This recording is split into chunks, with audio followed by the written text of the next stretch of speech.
Thanks, Daniel. Up next is Ian Coyle. Where is he? There he is. With Fist, Knife, Gun, Urbane Conflict Resolution.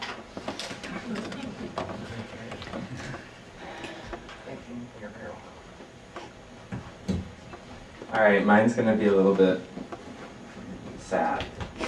Okay, so first, Fist. Growing up, I've been shoved against many lockers, put in many lockers, threatened with physical violence many times. And what I find works the best is just to distract the person. Bring up their beautiful hairstyle or their new A&F shirt. Most of the time, this rugby player will thank you before he beats on you. But what also works is the longer you keep the bully talking, the quicker the teacher seems to come. You have a much larger chance if that entire time between classes is spent getting threatened instead of beaten, which is what you always want. And plus, who doesn't like a good threat? I mean, that's part of this conflict resolution. You have to be a little bit masochistic. However, the second story is a little bit sadder. The knife.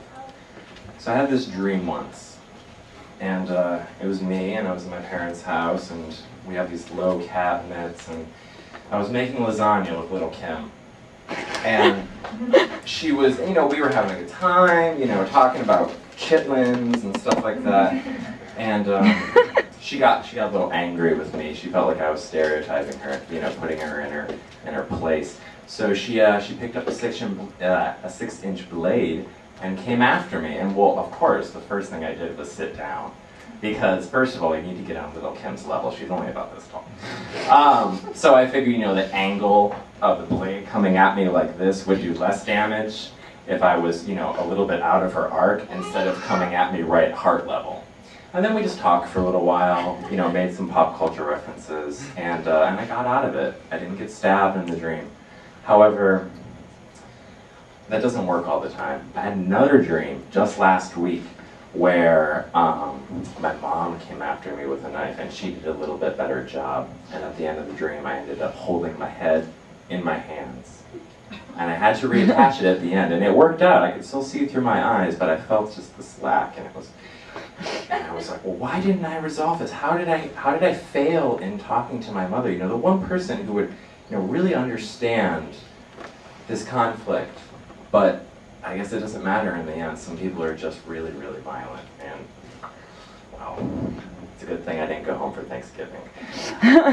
Turkey cutter and all. And then our last point is the gun. Now, this is a true story. On October 2nd, in Cleveland, Ohio, I went to a pro-Obama rally that the Arcade Fire was playing at. It was raining. I was standing outside with my friend. Raining and raining, raining, getting wetter and wetter and wetter and wetter and da-da-da-da-da. The show eventually opens. We go in. They play a 30-minute set. It's great. It's a wood floor, so obviously I get back pain. I get all, complaining about it. We leave, walking back to the car, and two young youths dressed in black come and separate us as if we were, lost birds in a flock.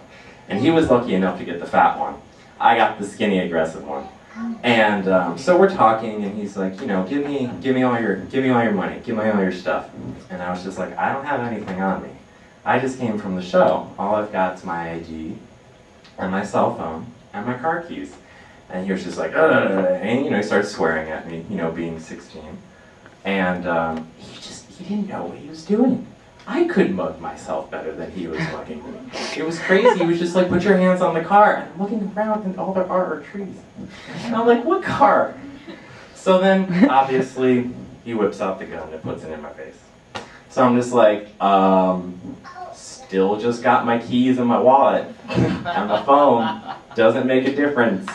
So I eventually just gave him my keys. And as I'm giving him my keys, he looks down at them, realizes he doesn't know what car's mine. So he gets my keys, and he looks back up at me, and then I'm just like, well, there you go.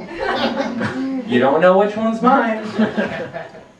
Thanks. And I look over at my friend, and he's, amicably talking to the man who just stole his wallet. which he still has not had back today. And so, you know, sure enough, they run off and, you know, into the darkness. And so then I call my dad, and he comes by. It takes him about 20 minutes, get a new set of keys, go home, have a little nervous breakdown, and then, yeah, that's it. So, I guess in summation, the way to deal with people when they threaten you is to make jokes.